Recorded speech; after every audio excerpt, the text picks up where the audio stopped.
सास बहू का झगड़ा। अनामिका की सास पुष्पा अपनी बहू को कुछ खास पसंद नहीं करती थी और इसीलिए दोनों सास बहू में आए दिन झगड़ा होता रहता था। सास बहू के झगड़े के चक्कर में अनामिका के पति मोहित की जिंदगी मुश्किल में पड़ गई थी। बेचारा बार बार माँ और बीवी के झगड़े को सुलझाता ही रहता था, लेकिन दोनों समझने का नाम नहीं लेती थी। वैसे तो सब कुछ ठीक ठाक चल रहा था, लेकिन एक दिन अनामिका और पुष्पा के अंदर जोरदार झगड़ा हुआ और बात कुछ इस तरह थी। बहू, मैंने तुम्हें कल अपनी एक साड़ी धोने के लिए दी थी। हाँ मम्मी जी, वो साड़ी धोकर मैंने आपकी अलमारी में रख दी है। उसी की बात कर रही हूँ मैं। जरा देख तो, इस साड़ी को देखकर किसी भी तरह से लगता है ये धुली हुई है। अरे मम्मी जी, मैंने आपकी साड़ी वॉशिंग मशीन में अच्छे से धोकर सुखाकर आपकी अलमारी में तह बनाकर रखी थी। आपके तो नखरे खत्म ही नहीं होते। अरे कैसी बात कर रही है मुझसे? मेरे नखरे? अरे मोहित, जरा ये देख तो, ये साड़ी धुली हुई लग रही है क्या? अरे मम्मी, जब अनामिका कह रही है कि उसने साड़ी धोई थी तो मान लो ना। हर बात पर झगड़ा करना जरूरी है क्या? क्या है ना मोहित, तुम्हारी माँ को तो मेरे हर काम में नुस्ख निकालने की आदत पड़ गई है। जब तक दो चार खरी खोटी सुना नहीं लेती ना, इनका दिन नहीं निकलता। अरे चुप कर, बहू होकर मुझे जवाब देती हो। एक तो गंदे कपड़े उठाकर अलमारी में रख दिए, ऊपर से कैंची की तरह कचर कचर बोली जा रही हो। अरे मम्मी जी, आपको समझ में नहीं आता क्या? मैंने साड़ी धो कर रखी थी। तो फिर इतनी गंदी क्यों लग रही है? अब मुझे क्या पता मम्मी जी, आप इस पर इस तरह तेल और घी की चिकनाई के दाग लगाकर लाएंगी तो ये मेरी जिम्मेदारी थोड़ी ना है। अरे तो हाथ से धोना चाहिए था ना। मैं आपकी बहू हूँ, नौकरानी नहीं जो एक कपड़ा रगड़ रगड़ कर हाथ से धो दूंगी। आपको पहननी है तो पहनिए, नहीं तो रख दीजिए। तुझे तो मैं अच्छी तरह बताऊंगी, मुझे जवाब देती है। एक दिन सुबह के वक्त, अरे अनामिका, मेरी व्हाइट शर्ट कहाँ है? आज ऑफिस में बहुत बड़ा प्रेजेंटेशन है और मुझे वो व्हाइट शर्ट पहन कर जाना है। मुझे पता है, आपने मुझे 2 दिन पहले ही बता दिया था और आपकी शर्ट मैंने धोकर अच्छी तरह आयरन करके अलमारी में लगा दी है। जाइए वहां से ले लीजिए। अनामिका, ये तुमने क्या किया? ये देखो, शर्ट पर लिपस्टिक का दाग लगा हुआ है और ये तो एक जगह से जल भी गई है। नहीं नहीं मोहित, ऐसा नहीं हो सकता। मैंने तो तुम्हारी शर्ट ठीक से इस्त्री करके अलमारी में लगाई थी। तो फिर ये जल कैसे गई अपने आप? अलमारी में लटके लटके थोड़ी ना जल जाएगी। पर मोहित, मुझे अच्छी तरह याद है। देखो, अपनी गलती को छुपाने की कोशिश मत करो। और अगर शर्ट जल भी गई थी तो तुम्हें पहले बताना चाहिए था ना। मैं नई शर्ट लेकर आ जाता। अब ऐन वक्त पर शर्ट कहाँ से लेकर आऊं? मेरा इतना इम्पोर्टेंट प्रेजेंटेशन था, सब खराब हो जाएगा। अरे बेटा, क्यों परेशान होता है? ये देख, मैंने तेरे लिए पहले से ही एक नई व्हाइट शर्ट ला कर रखी है। लेकिन मम्मी, आप मेरे लिए व्हाइट शर्ट क्यों लेकर आई? अरे मुझे पता था तेरा प्रेजेंटेशन होने वाला है और अपनी इस बहू पर तो मुझे बिल्कुल भी भरोसा नहीं। क्या पता मेरी साड़ी की तरह तेरी शर्ट भी गंदी करके रख देती। और देख, वही हुआ ना। बेटा, सारी टेंशन छोड़ और ये नई शर्ट पहन कर जा। थैंक यू मम्मी, आज तो आपने बचा लिया मुझे। कुछ दिनों के बाद, अरे अनामिका, जानती हो, ऑफिस में मेरा जो दोस्त है ना अमर, आज उसका बर्थडे है और उसे तुम्हारे हाथ का चॉकलेट केक बहुत पसंद है। थोड़ा सा बनाकर टिफिन में रख दो ना प्लीज। हाँ हाँ, क्यों नहीं। मैं बहुत अच्छा केक बनाकर आपके दोस्त के लिए रख दूंगी। तुम्हारे हाथ का खाना खाकर तो वैसे ही मेरे ऑफिस के सारे लोग इतनी तारीफ करते हैं, क्या बताऊं। प्लीज एक अच्छा सा केक और बना दो, मेरी तो ऑफिस में शान बढ़ जाएगी। अनामिका केक बनाने के लिए रख देती है। पुष्पा चुपचाप जाकर उस पे ढेर सारा नमक डाल देती है। देख अमर, तेरी भाभी ने तेरे लिए चॉकलेट केक बनाकर भेजा है, तुझे बहुत पसंद है ना? यार, तू बहुत किस्मत वाला है। भाभी इतना अच्छा खाना बनाती है और साथ में केक भी। वैसे भाभी को थैंक यू बोलना। थैंक यू बाद में, पहले तो ये केक खा कर देख। बहुत मेहनत से बनाया है अनामिका ने।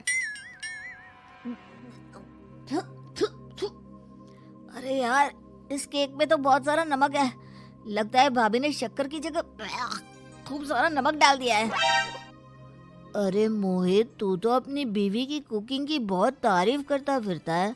जरा पूछना अपनी बीवी से, केक में नमक कब से डलने लग गया। क्या यार, तुझे भी मेरा ही जन्मदिन मिला था बिगाड़ने के लिए? केक नहीं लाना था तो मत लाता, कम से कम मुझे इस तरह नमक वाला केक तो नहीं खिलाता।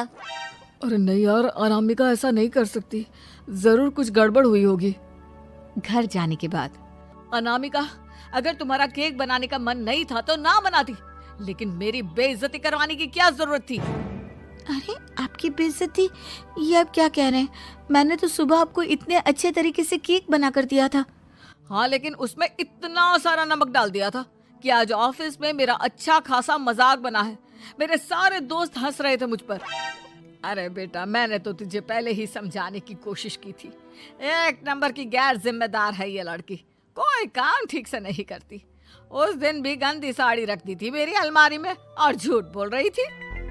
कुछ दिनों के बाद अनामिका देखो, मैंने अपना लैपटॉप चार्जिंग पर लगाया है, उसे अच्छी तरह चार्ज होने देना। मेरी एक अर्जेंट मीटिंग है, प्लीज बीच में से हटाना मत।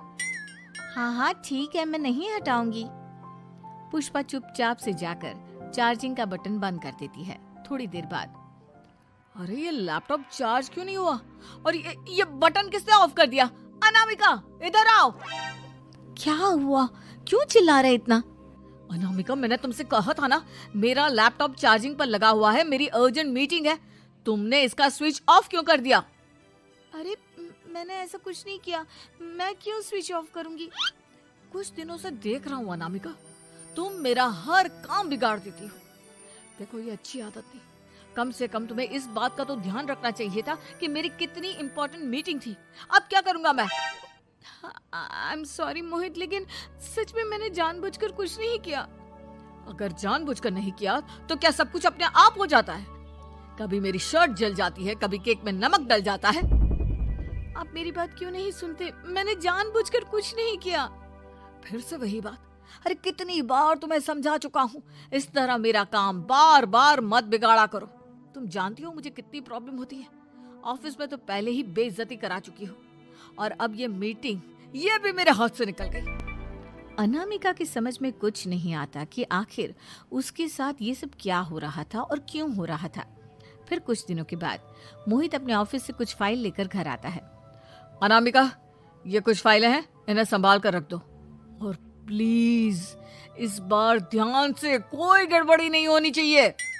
नहीं मोहित, कोई गड़बड़ी नहीं होगी। मैं सारी फाइल्स अलमारी में लॉक करके रखूंगी और चाबी अपने पास रखूंगी। अनामिका, जरा अलमारी की चाबी तो देना। क्यों मम्मी जी, आपको क्या काम है? उसमें मोहित की जरूरी फाइल रखी है और मैं नहीं चाहती कि इस बार कोई भी गड़बड़ हो। पता नहीं कुछ दिनों से हर काम खराब हो जाता है। अरे मुझे उसमें से पैसे निकालने हैं और उसके बाद ले लेना अपनी चाबी। मैं खा नहीं जाऊंगी तुम्हारे पति की फाइल। अनामिका को अपनी सास पर शक होता है। चाबी देने के बाद वो चुपचाप छुपकर अपनी सास की हरकत देखती है। ये फाइलें उठाकर डस्टबिन में डाल देती हूँ, फिर देखना कैसे मोहित इसकी खबर लेगा। इस बार तो छोड़ेगा नहीं इसे। वैसे भी पहले मैंने जो कुछ भी किया है उसकी वजह से अच्छी खासी डांट पड़ी है, मजा आ जाएगा। अच्छा तो ये बात है, सारा काम मम्मी जी बिगाड़ देती हैं, वो भी इसलिए क्योंकि मेरा उनसे झगड़ा हो गया है। सास के जाने के बाद अनामिका मोहित को बुलाकर लाती है। क्या हुआ अनामिका, क्या दिखाना है?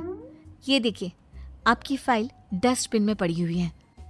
इसीलिए तो कहा था संभाल कर रखना, और तुमने उठाकर ये फाइल डस्टबिन में डाल दी।